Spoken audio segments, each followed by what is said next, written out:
নমস্কার, আমি অঞ্জনা রান্নাঘরে সবাইকে স্বাগত। তো দেখুন, আমি এখানে কিছুটা ট্যাংরা মাছ নিয়ে নিয়েছি। আমি এই ট্যাংরা মাছের ঝাল বানাবো। প্রথম থেকে শেষ পর্যন্ত ভিডিওটা দেখুন, আশা করছি আপনাদের ভালো লাগবে। তো আমি এখানে কড়া বসিয়ে দিয়েছি। কড়াটা গরম হোক, আমি মাছে লবণ আর হলুদটা মাখিয়ে নিচ্ছি। তো লবণ আর হলুদটা আমার মাখানো হয়ে গেছে। এখানে কড়াটাও গরম হয়ে গেছে, আমি তেল দিয়ে দিলাম। এবার আমি মাছগুলো ভেজে নেব ভালো করে। আমার মাছ ভাজা হয়ে গেছে। তো মাছগুলো এবার আমি তুলে নেব। তো মাছ আমি তুলে নিচ্ছি। আমি এবার মশলা বানিয়ে নিই। এবার আমি এখানে পেঁয়াজ, আদা আর রসুন একসাথে বেটে নেব, আর কিছুটা সর্ষে নিয়ে নিচ্ছি। তিনটা আমি এখানে কাঁচা লঙ্কা নিয়ে নিলাম। আমার বাটা হয়ে গেছে। এখানে আমি কড়াই তেল দিয়ে আমি সামান্য কালো জিরে দিয়ে দিলাম।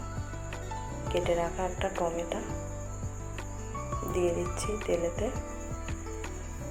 সামান্য আমি টমেটোর উপরে লবণ দিয়ে দিলাম। এবার আমার বেটে রাখা পেঁয়াজ, আদা, রসুন, কাঁচা লঙ্কা একসাথে বাটাটা আমি দিয়ে দিলাম। দিয়ে কিছুক্ষণ একটু ভেজে নিয়ে আমি এবার পরিমাণ মতো হলুদের গুঁড়ো দিয়ে দিচ্ছি, সামান্য লঙ্কার গুঁড়ো দিচ্ছি। আমি কাঁচা লঙ্কা দিয়েছি, তাই সামান্য লঙ্কার গুঁড়ো দিলাম। এবার আমি সামান্য জল দিয়ে একটু কষিয়ে নেব। তো দেখুন, আমি এখানে পরিমাণ মতো লবণ দিয়ে দিচ্ছি। আমি এখানে কষিয়ে এবার আমি পরিমাণ মতো জল দিয়ে দিলাম।